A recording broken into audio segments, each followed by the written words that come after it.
Hey guys and welcome back to my channel. Hope you all are doing well and while preparing for your June 25 attempt. So guys, जैसा कि आखिरी का एक last महीना बचा हुआ है आपके जून 25 के लिए एंड मैं ये वीडियो इसीलिए आपको शेयर करने वाली हूँ ताकि आप ऐसी कोई भी मिस्टेक ना करो जिसके वजह से कोई भी चांस बन जाए कि आप अपना ये जून अटेम्प्ट ये मिस कर दो। तो बिना देरी किए चलिए शुरुआत करते हैं। सबसे first I am going to talk about दो स्टूडेंट्स जिन्होंने अभी रिविजन स्टेज पे नहीं आए, मतलब जिन्होंने अभी रिविजन स्टार्ट नहीं किया है। उन स्टूडेंट्स के लिए मैं सबसे पहली मोस्ट इंपॉर्टेंट चीज बताऊं कि ऑब्वियस सी बात है, अभी तक आपने 60 to 70% तो आपका सिलेबस कंप्लीट हो गया होगा। आपके जो जितने भी चैप्टर्स है आपने सारे कंसेप्ट क्लियर कर लिए होंगे, इतना तो मैं कह सकती हूँ। तो जो भी आपने पढ़ा है, मैं आपको एक इंपॉर्टेंट बात बोलूंगी कि it is not important to cover whole syllabus, rather जितना कवर किया है उसको इतना अच्छे से करके जाओ कि उसमें से अगर कोई भी क्वेश्चन आता है तो वो आपका छूटना नहीं चाहिए। तो मैं आपको सिर्फ एक ही बात बताऊंगी, अगर अभी आपने अब 60-70% भी आपने सिलेबस कंप्लीट हो गया, देखो गाइस 3 या 4 चैप्टर्स, 3 से 4 चैप्टर्स छूटे कोई बात नहीं है, आपका ज्यादा से ज्यादा 20 मार्क्स कम होगा, लेकिन इंश्योर करिए कि वो चैप्टर्स इतने इंपॉर्टेंट नहीं होना चाहिए। जैसे आपने फैकल्टीज ने आपको बता ही दिया होगा कि कौन से चैप्टर्स इंपॉर्टेंट है, तो वो तो आप बिल्कुल कवर करके जाना, उसको तो बिल्कुल नहीं छोड़ना है। बाकी जो ऐसे चैप्टर्स है जो कि आपको लगता है कि लिस्ट इंपॉर्टेंट है और इसको मैं मन से लिख सकता हूँ, अगर इसमें से कुछ आए एक बार रीड कर लेना उसको, और अगर उसमें से कुछ आए उसमें से आप लिख सकते हो, तो उसको इतना ज्यादा इंपॉर्टेंस मत दो।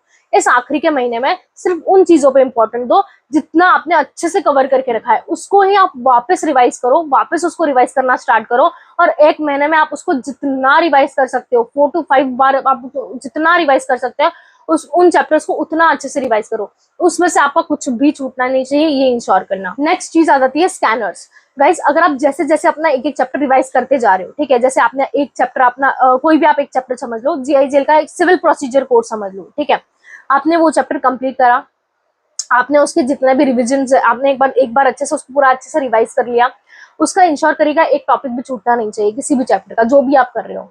उसका सारे टॉपिक्स कवर करने के बाद फटाक से स्कैनर्स खोलो, स्कैनर में जितने भी पास्ट रिलेटेड क्वेश्चंस है उसके वो पूरे एक बार देख के जाओ।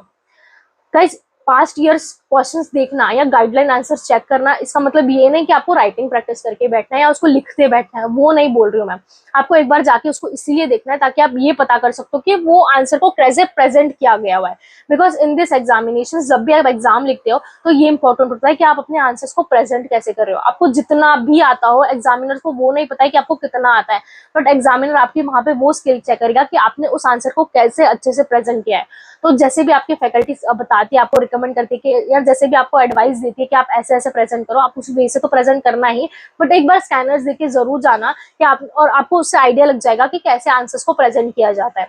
तो ये बात भी ध्यान रखना कि आपको एक बार स्कैनर जरूर देख के जाना है। तीसरी बात आ जाती है राइटिंग प्रैक्टिस। गाइस मेरे हिसाब से writing practice is not at all important. Writing practice करने का मैं बिल्कुल सजेस्ट नहीं करूंगी इस आखिरी के महीने में, जितना आपने किया हो गया वो हो गया। अभी आखिरी महीने में अपना राइटिंग प्रैक्टिस करके बिल्कुल टाइम वेस्ट मत करो। राइटिंग प्रैक्टिस सिर्फ उसीलिए इंपॉर्टेंट होती है ताकि आपको आंसर्स का प्रेजेंटेशन अच्छे से आता हो, और अगर आप इस आंसर का प्रेजेंटेशन अच्छे से एक बार गाइडलाइन आंसर्स में जाके देख लो या फिर स्कैनर्स में एक बार जाके आपको देख लो, तो आपको आंसर्स का प्रेजेंटेशन इजीली समझ में आ जाता है देख के भी। इसके लिए आपको कोई राइटिंग प्रैक्टिस की नीड नहीं है। इसको अलग से इसमें टाइम वेस्ट मत करो कि आप 2-3 घंटा उठा के राइटिंग प्रैक्टिस करने बैठ रहे हो, तो इस टाइम पे ये बिल्कुल कोई सेंस नहीं बनता इस बात का।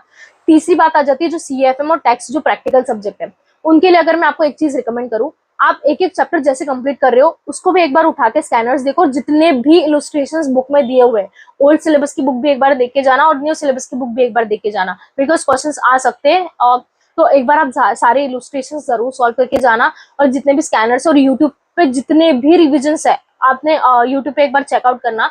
बहुत सारी फैकल्टीज क्वेश्चन सॉल्विंग करवाती है प्रैक्टिकल सब्जेक्ट की, तो आप एक बार जाना और उन सभी को एक बार देख के जाना ताकि आपको आइडिया लग जाएगा कि कैसे कैसे प्रैक्टिकल क्वेश्चंस आ सकते हैं। लास्ट एंड सबसे मोस्ट इंपॉर्टेंट चीज आकर अगर मैं आपको बोलूं तो वो है कॉन्फिडेंट रहना। Guys be confident. अब जितना पढ़ रहे हो उसको इतना अच्छे से पढ़ो कि आप उतना तो भी आप लिख के आओ एग्जाम में। पूरा कंप्लीट करना, मैं फिर भी आखिरी बार ये बोल रही हूँ कि पूरा कंप्लीट करना इज नॉट इम्पॉर्टेंट। जितना पढ़ रहे हो उसको बहुत अच्छे से पढ़ो। Do not try to over think your results, do not try to lose your confident in this days and be patient. बहुत अच्छे से आपका पेपर जाएगा अगर आपने प्रिपरेशन बहुत अच्छे से तरीके से की है।